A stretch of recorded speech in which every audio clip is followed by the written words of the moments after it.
Hey everybody, I am standing in the middle of a Bay Area legend, a legendary Bay Area location. One of the best maker spaces in the country is here in Oakland, California, and it's called the Crucible. If you have a hankering to learn something, to make something, this is where you can come satisfy that hankering.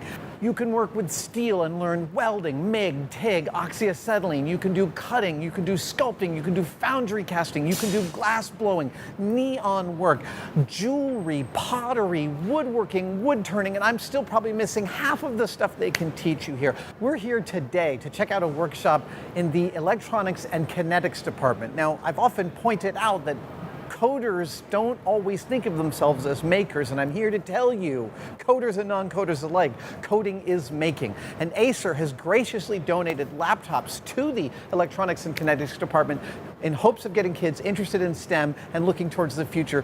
Let's go check out the class they're teaching right now to some kids in the electronics and kinetics department.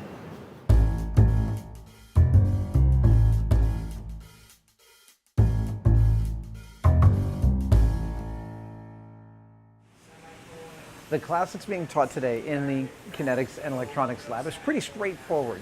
There's some Arduino boards, some Acer computers, and some LEDs, and the kids are learning simple programming to make those LEDs light up in a specific color.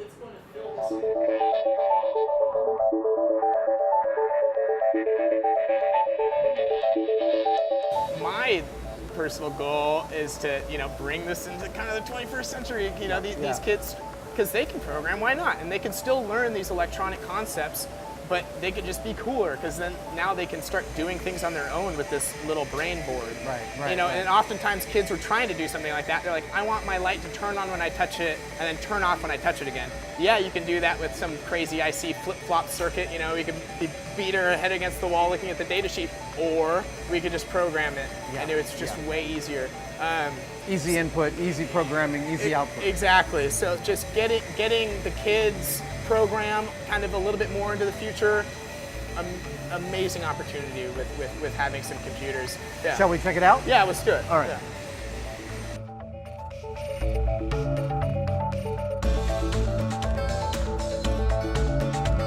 This is really great. On its face, these kids are just learning how to light up an LED.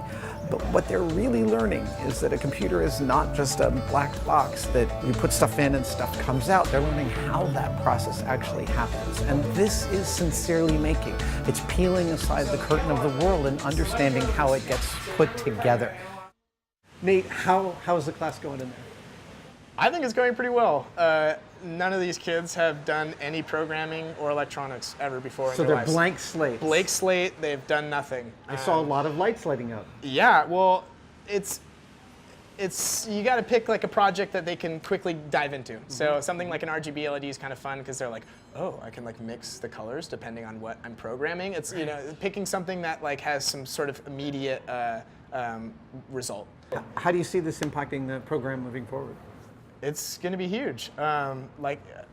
We all are stuck in the analog electronics world, so now that we can start implementing electronics and our digital electronics just at kind of a front stage, because we teach kids how to use RGB LEDs anyways, but it's kind of more like testing out the different resistors to change the colors versus versus doing programming, which is kind of, I think, cooler. I love the idea that they're learning that these things aren't black boxes. Yeah, they're not black boxes. They're these like fast, intuitive things that you can kind of just mess around with, I left the classroom, I was like, come on, just do it, and yeah, it's great. Or I asked, I was like, do you guys like math? And they were like, sort of, maybe a little bit. And I was like, well, we can use math to, make these things do things. So that's what's important to me, is kind of breaking down those boundaries of what math could be or what science and electronics could be. Yeah. Nate, thank you so much for letting us into this process. Thank you so much. Taking us around. Absolutely. Thank you, man.